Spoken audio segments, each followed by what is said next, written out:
Perkenalkan, saya Esther Widyastuti, mahasiswa keperawatan Universitas Airlangga Profesional. Saat ini saya akan melakukan pemeriksaan pada Ibu Nifas. Adapun alat-alat yang akan dipersiapkan yaitu ada stetoskop, ada tensimeter, kemudian ada termometer, sarung tangan dan juga handscoon, dan juga hand sanitizer. Setelah berinteraksi kita lakukan, kemudian kita lakukan pemeriksaan darah, tekanan darah ibu, kemudian suhu tubuh. Setelah itu kita ukur nadi. Oke, baik. Kemudian setelah itu kita lakukan pemeriksaan head utuh dari kepala sampai kaki. Misi ibu, saya lakukan diperiksa kepala ibu dulu ya. Misi. Untuk kepala bersih, tidak ada ketombe, tidak ada luka. Kemudian kita pegang apakah ada benjolan massa atau tidak ada. Kemudian setelah itu kita periksa bagian wajah apakah pucat atau tidak. Kemudian mata untuk skleranya ekterik atau tidak. Kemudian kita periksa konjungtivanya. Permisi ya ibu, ya, lihat ke atas apakah anemis atau tidak. Kemudian kita lakukan pemeriksaan pada hidung, kita lihat apakah ada sekret atau tidak. Terus kemudian kita raba apakah ada polip atau tidak. Setelah itu pada bagian mulut, ini ya ibu, ibu bisa buka mulut, apakah ada karies atau tidak, kemudian apakah ada sariawan atau tidak. Setelah itu kita periksa pada bagian leher, kita pastikan apakah ada pembesaran pada kelenjar getah bening atau tidak.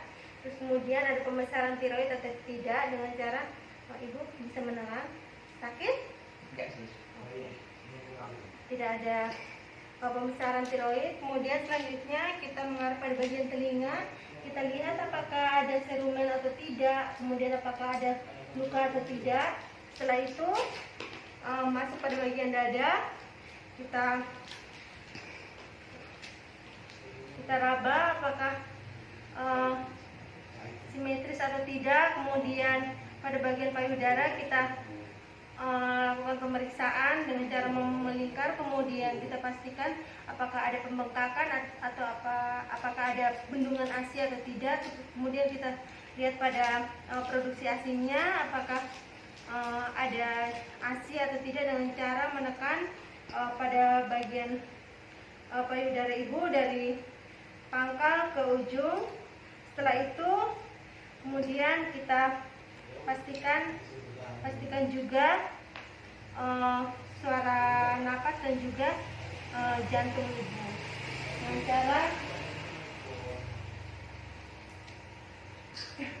kita dengarkan apakah ada bunyi suara tambahan atau tidak. Kemudian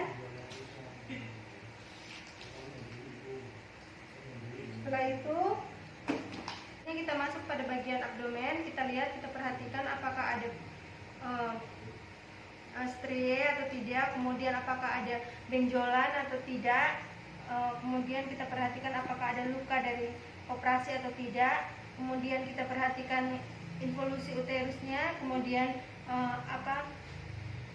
kontraksi uterusnya bagaimana, kita perhatikan apakah sudah kembali atau belum. Setelah itu masuk pada bagian ekstremitas. Kita perhatikan bagian kaki apakah ada udem atau tidak, ada lesi atau tidak, kemudian apakah ada varises atau tidak. Kemudian kita perhatikan juga, kita lakukan pemeriksaan refleks patella dengan menggunakan hammer.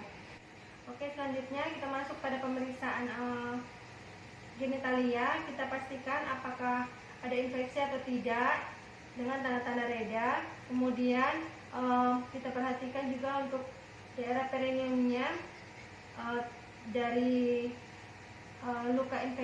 adanya luka infeksi atau tidak pada daerah perineum akibat episiotomi.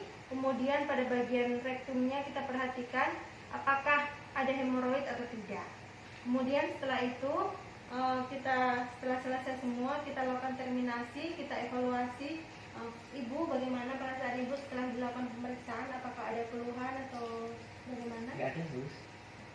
Terima kasih ibu atas waktunya.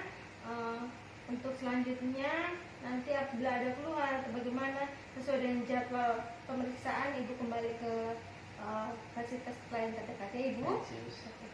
Terima kasih. Kemudian selanjutnya setelah itu kita bereskan alat-alat, kita cuci tangan dan kita lakukan dokumentasi. Terima kasih.